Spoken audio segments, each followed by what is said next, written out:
ॐ भूरभुवः स्वः तत्सवितुर्वरेण्यं भर्गो देवस्य धीमहि धियो यो नः प्रचोदयात् ॐ शान्ति शान्ति शान्तिः. Namaste, dear friends. Today I will talk about the self realization and its methods.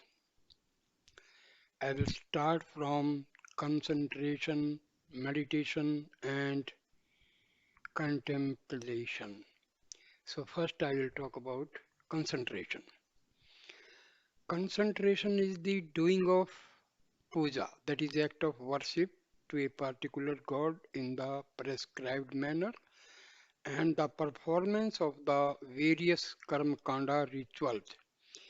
In concentration, God is represented by a symbol, idol, or picture, and worship is done by various movements of the physic.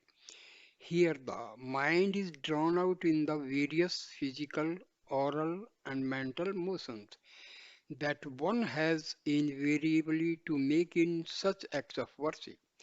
Thus, God is symbolized and is conditioned by the action or motions of the body, mana, and buddhi. All the rituals prescribed under the Kram Kanda come under this head. This is the most ordinary type of sadhana or spiritual practice. Even in puja, there is still a better type. Here you go to the puja room, sit before the idol or figure, and instead of engaging yourself in various activities, just look at the idol or figure.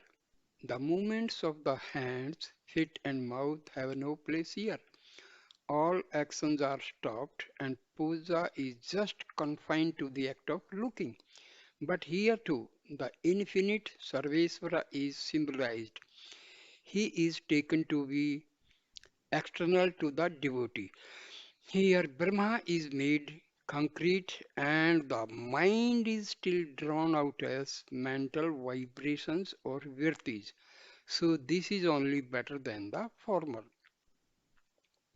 Among the pujas, the best type is not to look at any picture or make any type of movements or do act at all, but it is to imagine the form of God. It must be purely a mental act, but here also God is extern- externalized or represented by a symbol. That symbol is imagined within the mind when you close your eyes and try to fix in the mind the form of God. Here it is concentration within and by the mind. Most of the external actions are dropped off there and the mind imagines alone. Though this is the best type of worship, even here God is conceived as being conditioned. Brahma is taken to have a rupa, a form, and as such, this is not the real and right sadhana. Now, I will talk about meditation. The next level in sadhana is to step into dhyana.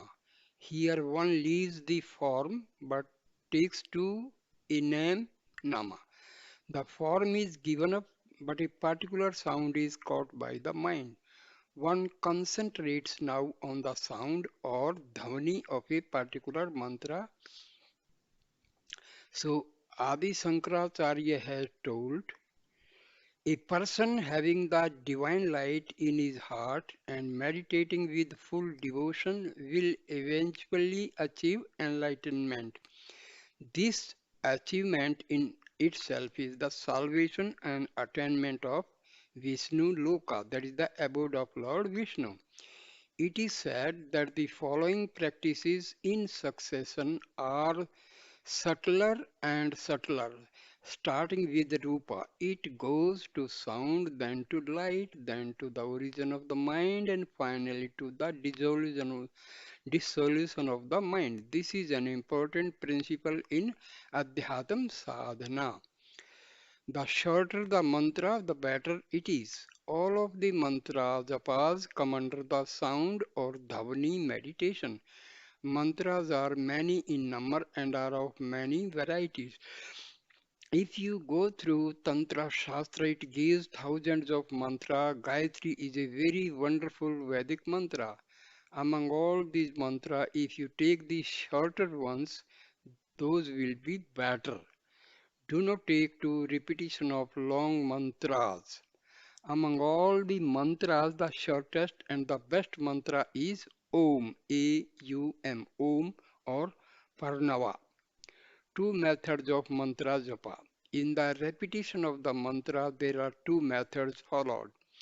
To repeat or mutter it by the movements of the lips, making it audible is the lower method. The higher method of japa is not to repeat the mantra and audible by all. You will have to chant it silently, mentally, without even opening your lips or moving your tongue. So, the shortest mantra and the silent mental repetition of it form a higher class meditation or japa. But even this is not the highest type of sadhana. Even silent repetition of Omkara Parnava cannot compare with Gyan Nishtha. Om, a symbol of Brahman. What are the reasons for saying so? Even in such mental chanting, one does not have the right concept as to what the Brahma is. Here, the Brahma is brought down to the level of Omkara. Om itself is taken to be the Brahma, which is thus symbolized or thought to be symbolized in this mantra. Actually, one should think of the mantra and then direct the mind to the state of Brahma above the level of mantra. We shall know this better through an example. You are walking in the street. There is a signpost at a crossing showing the direction to particular town. You never mistake the post to be the town itself. It only indicates where the town is. So, instead of hugging the signpost, you must walk in the direction pointed out by it. Similarly, you have to know and study the Omkara as a help to know more about the Atma. Then you must just transcend the Omkara and go to the state of the Atma as indicated by it, mistaking the symbol as Brahma.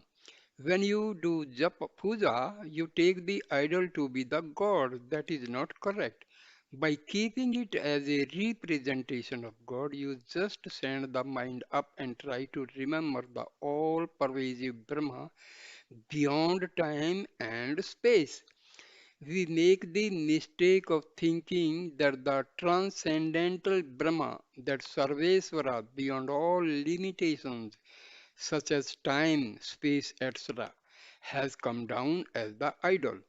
That attitude of taking the Partika itself as Brahma Sarvesvara is wrong. Similarly, to think that Om itself is Paramatmanam and that nothing else needs to be known is absolutely wrong. Many theoretical Vedantins and even many sannyasis are caught up in such a delusion, and for years they spend their time in the repetition of Om, never attaining jnana. They are just fooled or deluded as they stick to the sound of the mantra without sending the mind to the truth indicated by it. But Omkara, when repeated silently in the mind, becomes the highest dhyana, and this can be converted into Nidhi Dhyasana, that is contemplation, by better Vedantic understanding of the meaning and purport of Om. What does Om mean? Contemplation. Let us now analyze the meaning of Om. It represents the three states of our experience, Jagrat, Swapna, and Susupti. We recognize the external world only in one of these three states. Mind acts only in and through these states. The world is there as long as the mind is there. Mind is there as long as these three states are there. The individual or the world means, in a sense, just these three states. So, Om represents these three states that characterize the Jiva. It is known by all students of Vedanta that Atman is beyond these three states and the Antakarana, the inner equipment. So, Om not only represents Jagrat, Swapna, and Susupti, but also it indicates the basic principle, pure consciousness, Atman, upon which these three states come and go, just as waves are formed on the surface of the ocean. Waves are nothing but the ocean in a sense. Waves rise up, stay, and subside in the ocean. The ocean is never affected by the presence or absence of waves. It remains ever the same, but waves cannot exist without the ocean. Such is the relation between the three states, waves and the Atma. The meaning and purpose of Om. Now, as the basis of Jagrat, Swapna, and Susupti, as the basis of all our experiences, inner or outer, there is the pure consciousness, that is Atma. How to locate it is the problem. That must be indeed the first effort of the sadhaka. We have to go to the substratum of this universe, that is of the mind. For this, our ancestors first searched the outer world but could not get at the substratum.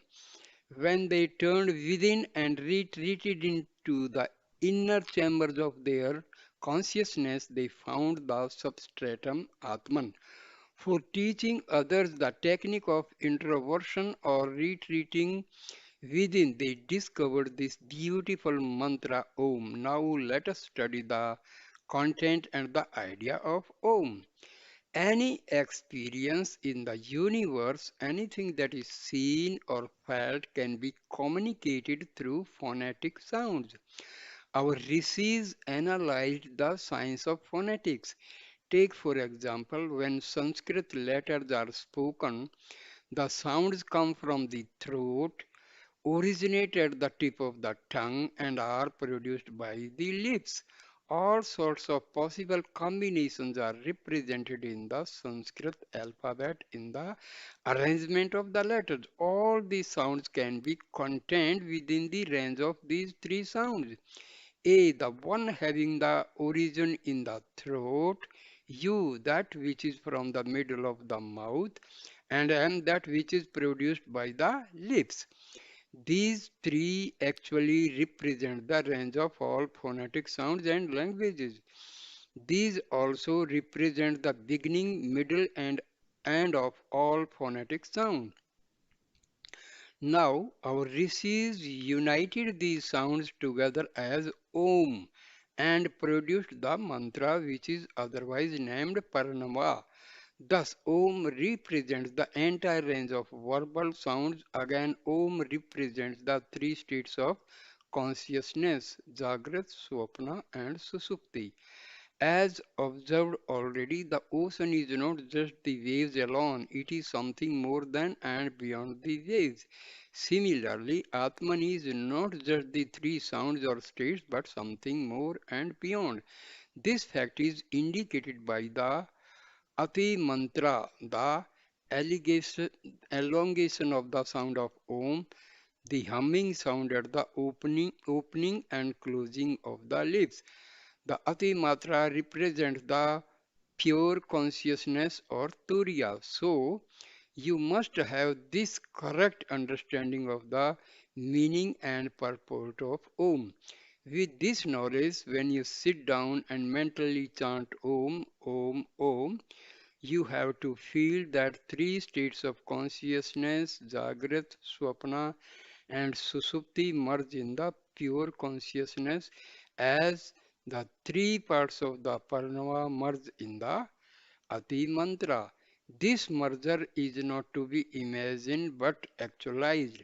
Cultivating this bhava every time you chant Om, the process becomes contemplation or nidhi dhyasana, and the mind goes back to its source, that is the pure consciousness or Atman. This is neither concentration nor meditation. This bhava converts the Omkara dhyana into Vedantic contemplation. Without such a bhava, if the emphasis is merely on the sound aspect, it is just meditation and not contemplation. Such is the real technique of Vedanta sadhana. Many sannyasis for years carry on meditation on Om, but since they do not as an upasana or sound meditation, they never come near jnana sadhana. So do not emphasize the sound aspect, cultivate the bhava and then feel Om. Thus go through the sound to the bhava and thence to the pure consciousness and sink the mind there. This is nididhyasana. As the three syllables merge in the Ati Matra, let the three states of consciousness, the thoughts, merge and dissolve in the silence and let the Atman unfold there. There is still better technique discovered by the rishis. To know this technique, you have first to know the nature and function of the ego. Now, how to trace the ego and know its functions? Let us trace the ego. Sit down and mentally chant Om and simultaneously generate the bhava that the pure consciousness represented by the Ati Matra is the substratum on which the three states of the consciousness come and go. But at that time your mind will stay away in the form of other virtis that develop in the mana, buddhi or chitta. These multifarious virtis come and go, following each other in quick succession, but behind them there is a relative witness remaining unchanged as long as the virti is last, and that is the ego or aham virti. See, when our I-ness identify with the body, so this thought or virti, what we call, is known as ego. Mind and ego both are originated from our soul, our Atma. For mind and ego, the source is our soul. So this we have to remember. I and the mind. The false I or I identifying with the body give rise to the mind. The continuous flow of thoughts from the Atma constitute our mind. Mind is not an independent entity. Mind is completely, mind depends upon completely on the Atma because mind originates from the Atma. This we have to remember. The universe or anything objective to us is known only through the sense organs. See, our Atma is just a witness. All our day-to-day functions, thinking, talking, everything is done with the help of ego and our mind. The sensations or impressions are gathered by the mana. Mana means mind, and the mana is nothing but a collection of thoughts, notions, or ideas, virtis. Now, all these thoughts come upon that innate I, in other words, these have the ego as the substratum. So, hmm,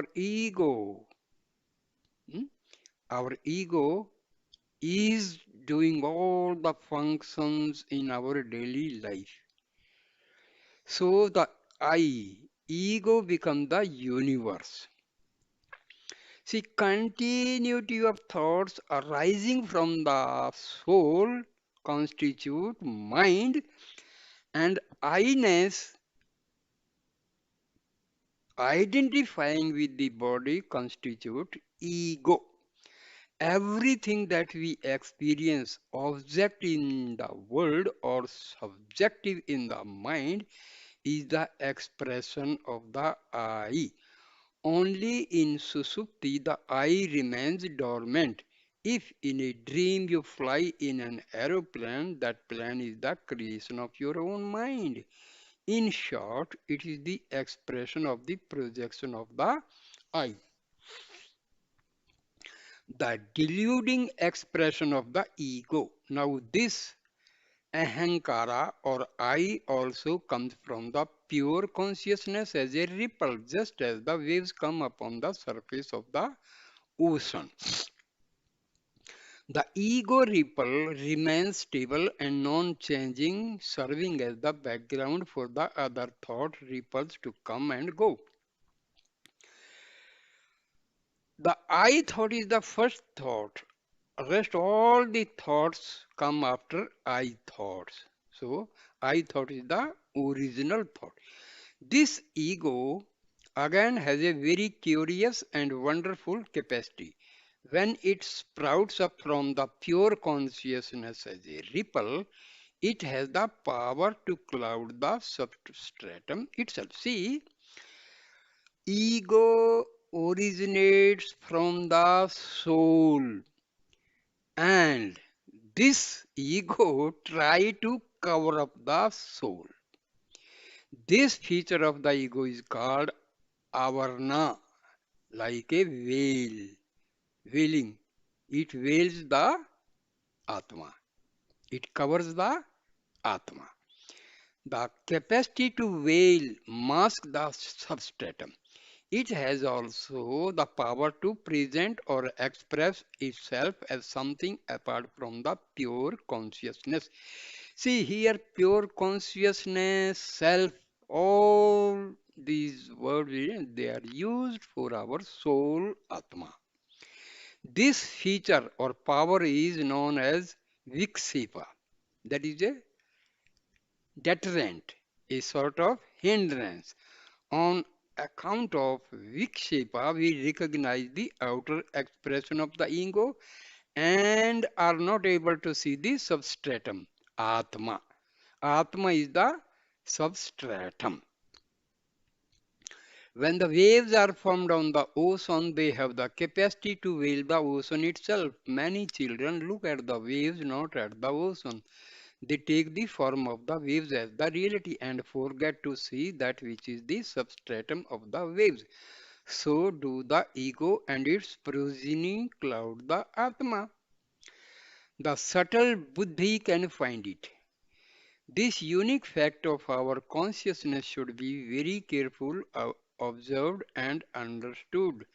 Who can understand this? The ego itself can understand this through the subtle buddhi. Is not buddhi an expression of the ego? Ego analyzes things and arrives at conventions with the help of buddhi. Our buddhi has two functions, as it were, one which analyzes the facts and problems of the external nature, and the other, the subtle one, which ponders subjectively and discovers the hidden facts of our consciousness. Virtigina is essential for contemplation.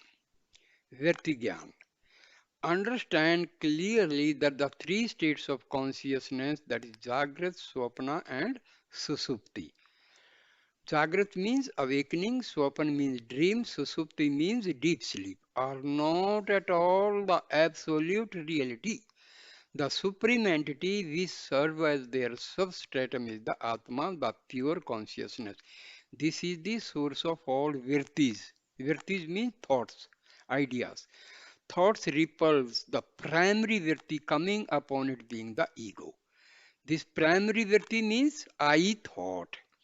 You must have this virti jnana, knowledge of the nature of the virtis, before you sit and contemplate. Only then can you maintain the bhava. Remember the fact that Atma, pure consciousness, and I are one, or I am the Atma. How to keep this bhava continuously during contemplation? For this, our rishis have invented some glorious mantra, very short but very deep in meaning. One such is Soham. By this mantra, see, we breathe in and breathe out. So these are the two sounds. So, hum. By this mantra, we mean that infinite consciousness is in me as the aham, virti, I-ness. I, the individual, have the all-pervading reality, Sat Chit Ananda, as my true being. The pure consciousness is I.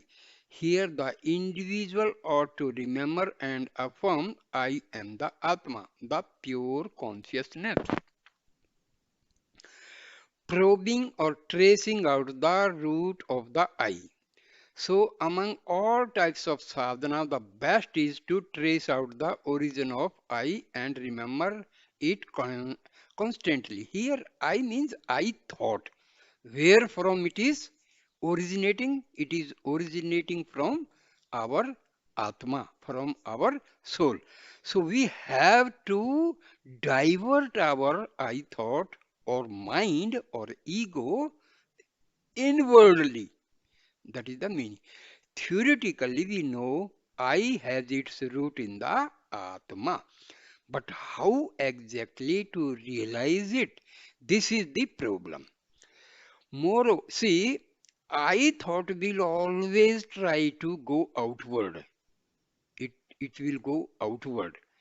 Now, to realize the self, we have to divert inwardly.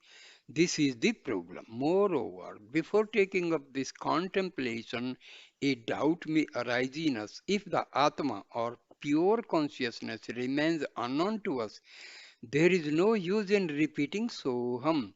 What is the use of repeating Sa? He, when Sa cannot be known.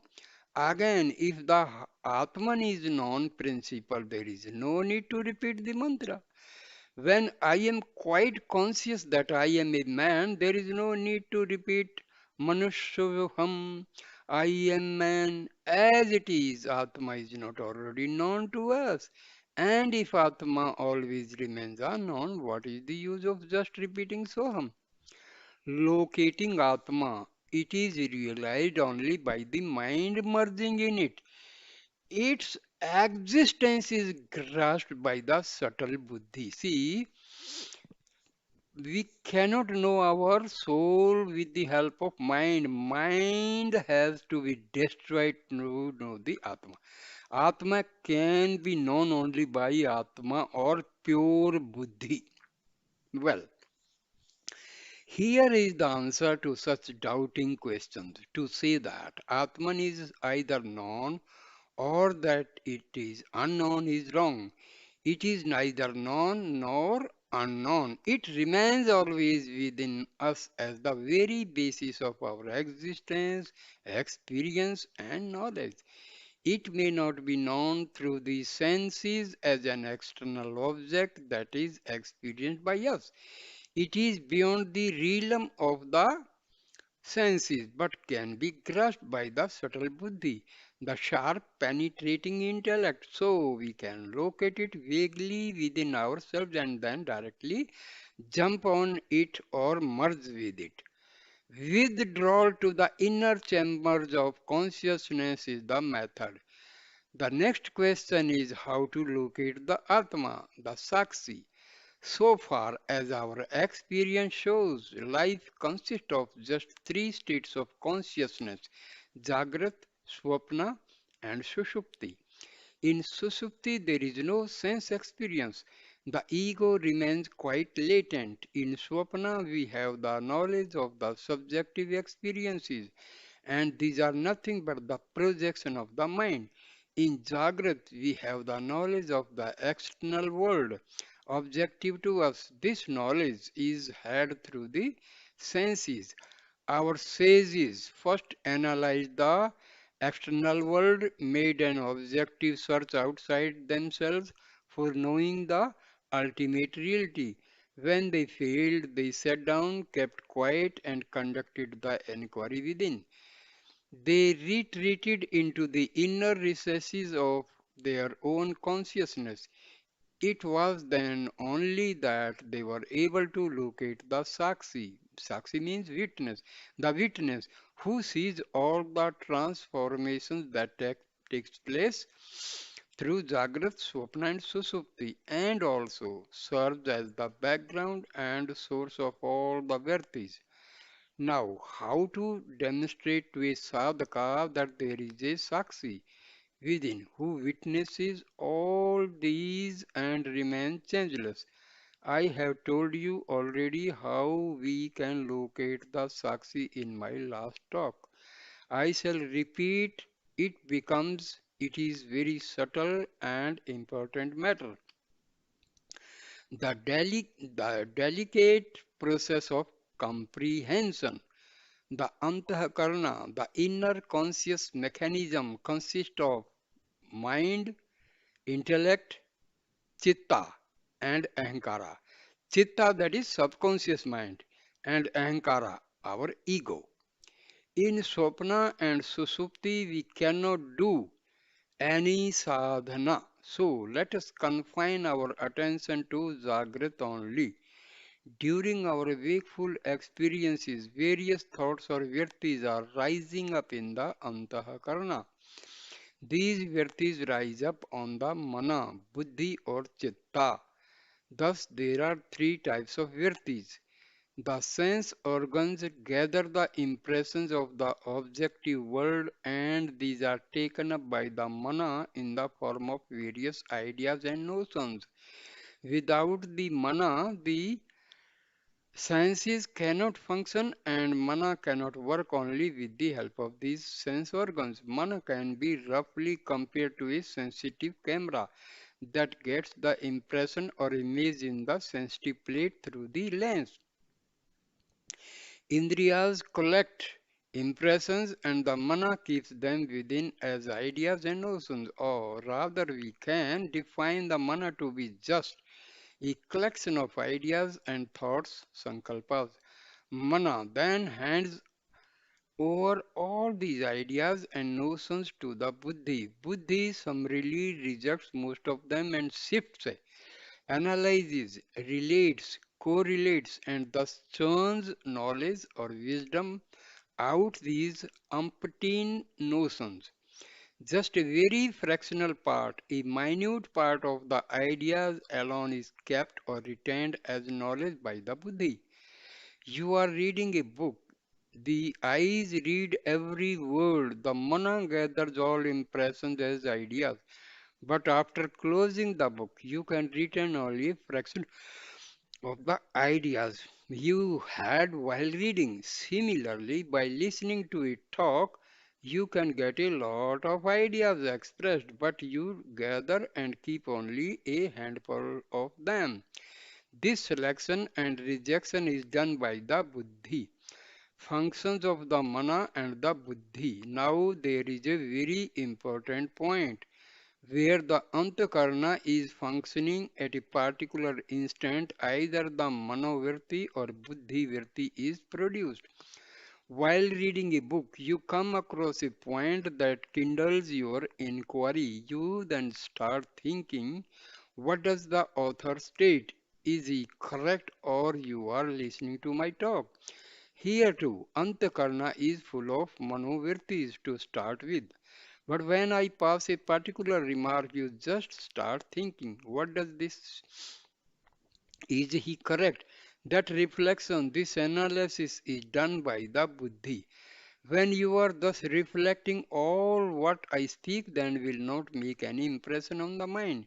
When buddhi virti fills the antakarna, mano virti does not exist there. The moment buddhi starts functioning, manovriti stops.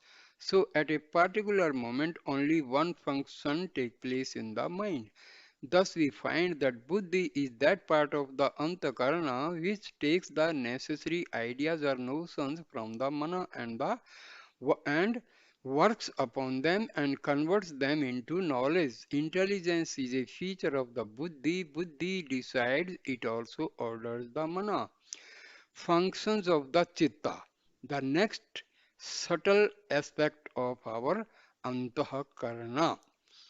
There are people who are very intelligent, who will learn anything in an easy manner, but they have no memory. As quick as they learn, they forget too. Their buddhi is quite well developed, but the chitta has no proper development. Chitta is the forgetting and remembering part of the antahakarana. Contemplation by chitta. Now, contemplation must be done by chitta, the most subtle part of the antahakarana. In Bharatvarsha alone, the technique of nididhyasana or contemplation by the chitta was discovered and perfected. Our rishis perfected the technique of contemplation so well that along with the spiritual advancement of the sadhaka, he could also have the development of his intelligence and genius as by-products. These are just acquired on the way. People blossomed into glorious and highly wise personalities when they took to this technique of contemplation. I have given you the examples of Kalidasa, Valmiki, and Panini, who originally were of very mediocre intellect but became versatile, genial personalities after doing tapas. They attained Atma Jnana and along with it their minds became genial and versatile in a marvelous way. Remember the Sakshi by the Chitta. Nidhi Dhyasana is thus contemplation done by the Chitta. The function of the Chitta is to forget and remember. When you repeat or mentally chant Soham and Om, you should remember the Sakshi. Soham means the all pervading consciousness is within me or he is I. The meaning of the mantra should not be repeated in any other language. When you mentally say Soham, but you must be able to consciously remember the Sakshi, the witness, that is all. When you sit and meditate, if the mantra japa becomes mechanical, understand that meditation is done by the mana. When you have some stress or strain in the mind and you want to get up from the seat and go away, or when you find it difficult to sit even for a short period, understand that the repetition is done by the buddhi. When you do not feel like getting up and meditation is very happy, peaceful, and effortless, understand that the repetition is then done by the chitta. So serene and calm will be your mind, then you will have a peace and joy then. This is contemplation, the process of remembering the Sakshi. Now, we shall talk about how to remember the Sakshi in contemplation. Before remembering it, you must know previously what the Sakshi is. You must therefore first locate it. I shall explain how to do that. You are sitting down and contemplating Soham. Soham silently and continuously you chant the mantra. Initially, it is done in a calm and peaceful manner at the innermost part of your consciousness. Then suddenly it may come up as buddhi, virti, and a bit of stress will be felt by you during the japa. As we already, antakarana can have only one type of virti at a time. When the buddhi virti fills it, the chitta virti slips off. Then again slowly you continue your repetition. Without your knowledge, many other thoughts and notions will come up then. The manovriti would have set in at the time and the mind would start straying. Just as bubbles are projecting and subsiding in water, so also in very quick succession, these thoughts will be rising up in the antahkarana, so much so that it will no longer be soham but office ahem, house ahem, market ahem. So you will be just spending some time thus when all these thoughts and ideas will be passing through your mind. Then suddenly a very curious thing occurs. Some conscious factor within flashes up from somewhere and just witnesses the straying of the mind. This discovery, this awareness takes place for a very short time, maybe for a split fraction of a second. It suddenly becomes aware of the straying of the mind from the repetition of Soham, discovering the self or the Sakshi. Now be very attentive. Antakarna is full of thoughts. In other words, the mind is composed of thoughts. The mind moves, not being fixed to a single thought. There is a sudden awareness that the mind has gone from one thought to another. This discovery, this awareness cannot be within the mind, antahakarana. That which discovers the straying of the mind cannot be the mind itself. That which sees the thought and its straying cannot be another thought. So, the principle which witnesses the straying of the mind is really something beyond the mind, beyond antahakarana.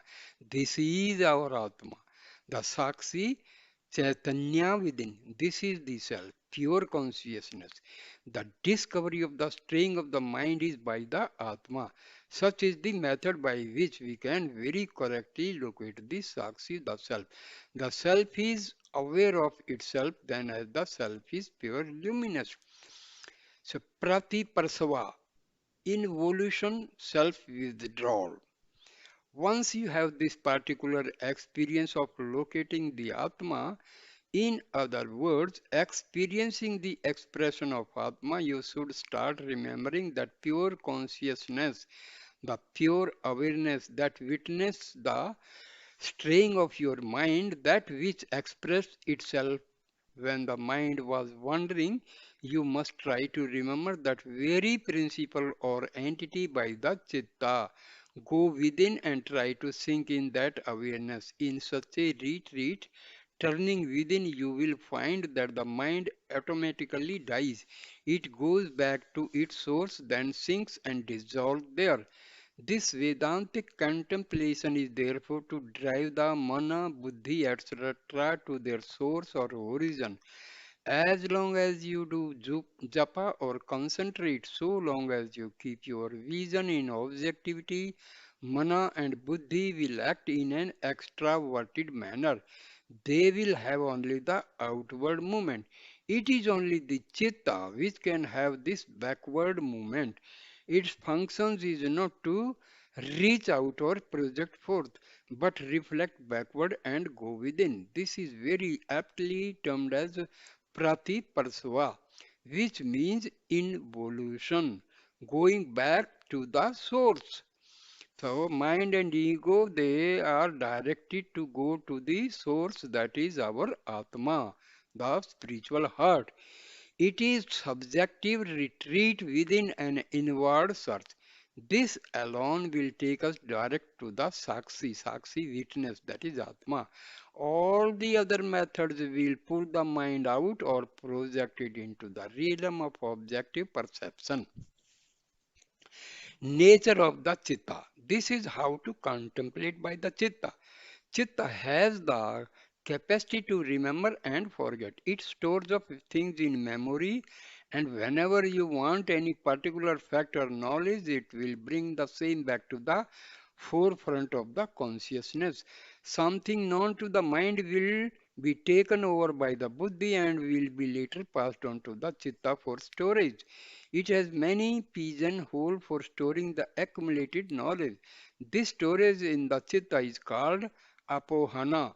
Now, how can a person remember a particular thing that is forgotten? Draw it out as it were from the depths of the chitta. The technique of remembering and forgetting.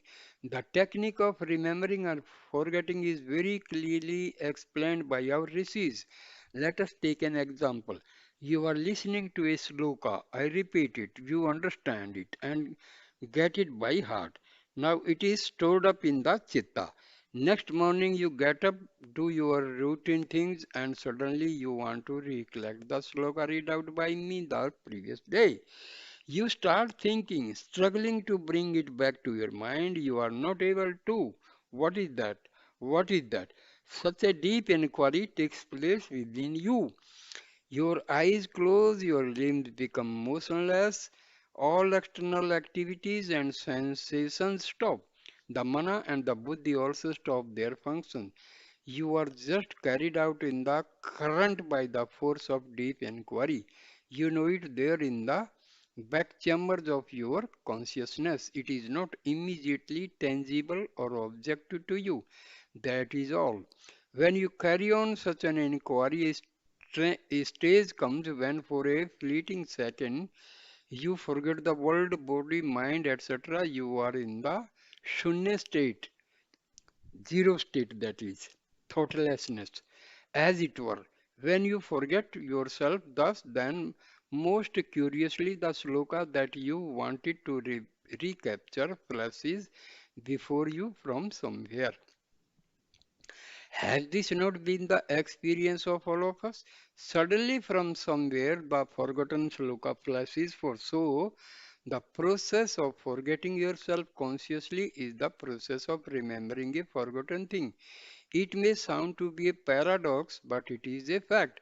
Precisely when you try to remember a thing intently, you forget everything, and when you thus forget everything, consciously you catch back in a flash the forgotten thing. Self inquiry, remembering Atma. Atma is always there, and we have somehow forgotten it. We have now to consciously try to remember the Atma through the Chitta. Buddhi and Mana cannot do it. The Atma cannot be perceived or known by them. Take to the process of contemplation by Chitta and do it intensely. When you are absorbed thus in a very deep and serious inquiry, suddenly the mind will stop, all thoughts will cease, and the Atma will just unfold, reveal itself. This is the supreme sadhana, the Vedantic Nidhi Dhyasana. All of other processes will take the mind out in concentration or meditation. The mind comes out, it symbolizes the Atma outside objectively or inside in the form of imaginations. You are imprisoned in the realm of Nama and Rupa, outer or inner, but the Vedantic process of a Nidhi Dhyasana is beyond Nama and Rupa. It is done at the level of Sakshi, the highest principle in the human personality. Now, when you actually sit and contemplate and try to remember the Sakshi or without your knowledge of the thoughts will rush in, do not fear the straying of the mind in contemplation. Do not be discouraged. As Krishna says in Gita, where the mind strays away, you must bring the mind back and keep it steady on the Atma. So, do not relax your effort. The human mind has such a vast accumulation of past tendencies that it won't easily take to this type of contemplation. It will be terribly reluctant to contemplate, but never allow it to dominate you. In the initial stages, you must have serious, sincere, steady, and intense sadhana. Never allow the mind to control you. Man and Buddhi should obey you always. Ask Chitta to contemplate and never slacken your efforts till you reach a stage where contemplation is effortless, free, and peaceful. You must never relax your effort. It certainly takes some time to perfect this technique. You will find peace and joy in the practice gradually. So, steady, serious, sincere sadhana is indispensable for progress on the spiritual path. Nididhasana is subtle, not difficult. Hence, take to this glorious method of Vedantic Nididhasana. Do not think I hate pujas, idols, etc. Not at all. But these practices are at the lowest rung of spiritual sadhana. When a better, nobler, easier course is offered, take to it directly. Don't think you have to go through every stage step by step immediately. Accept the highest technique. Come on and take to it wholeheartedly. It is subtle and not all difficult. Being subtle, you have to grasp it by attentive hearing and silent reflection. The lower practices will give only impermanent results. Again, all the benefits that will accrue to one from the lower spiritual practices are categorically classified by the rishis to be impermanent and in reality worthless. The attainment that one has in Jnana Sadhana is Paripurna. It is Satchit Ananda and Brahma Jnana that has no comparison in this world or hereafter. So never think of God and start praying of things in this world or hereafter. Never be a beggar, never have the attitude of supplication. If you pray to God, oh God, please give me jnana, he would, if at all, say, my dear Bhakta, why are you praying to me? I have already given you the chitta, use it, sit and contemplate.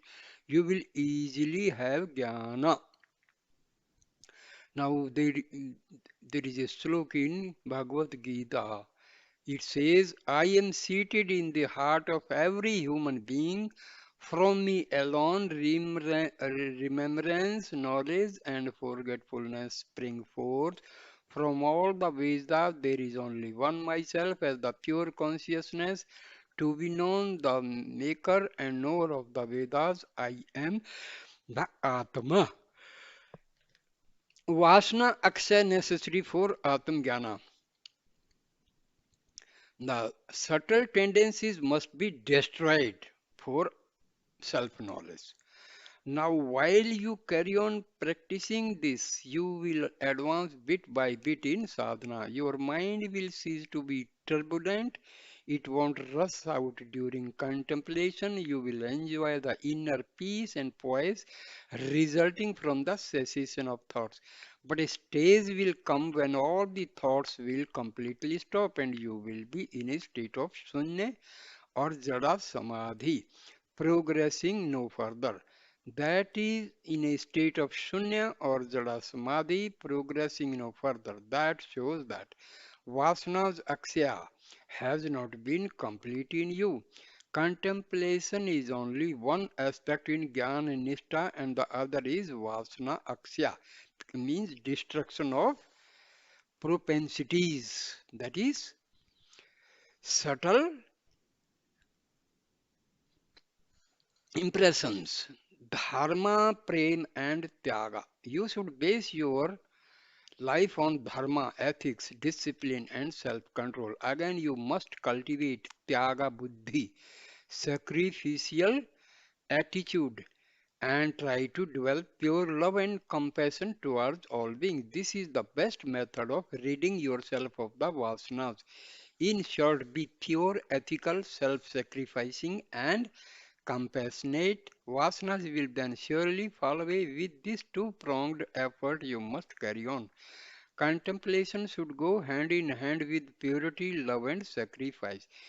Just as two bullocks together pull a cart, so these two nididhyasana and vasana akshas should guide your spiritual life. Samadhi anubhava, experience of samadhi. That is the state of super consciousness. When your mind is absolutely pure, when all the vasanas are exhausted, one day you will have a very wonderful unfoldment of the Atma. It will be such a unique experience that you can never miss it or mistake it. What that Samadhi experience is like, it cannot be expressed in words. Nobody has explained it. It is just wonderful. That is all. Nothing more can be said about it. You will then have a feeling of absolute fulfillment. You will be complete in all respects, requiring nothing apart from that experience. This is the Samadhi Anubhava. Peace, joy, and prem will be bubbling up in your being. Tattvam Asi. As such, it is the origin of the whole universe. The universe is its expression.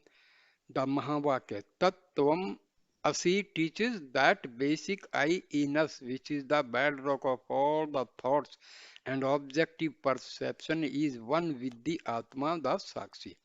So take a firm decision to do very serious, systematic, sincere, steady, and steadfast sadhana. Wake up early in the morning, don't sleep, sit here and keep quiet and contemplate. Is there any other method that is easier and nicer? No. If you depend upon the man and buddhi alone, they will certainly betray you. Resort to the chitta and do the contemplation as explained. By this contemplation, the whole personality is purified and strengthened. The buddhi becomes sharp and the mana bright. After the contemplation, enter your daily life, do all your jobs well. Your work will now be more refined, polished. You will start working, executing, and not struggling. Work will be no more impure and irksome as you will find divinity everywhere. Ladies, do not waste your time in gossip in forenoons and afternoons, especially after 10 a.m. Your husbands would then have left for their work and children would have been sent to the schools. From 10 to 12 noon is a wonderful period for you for contemplation.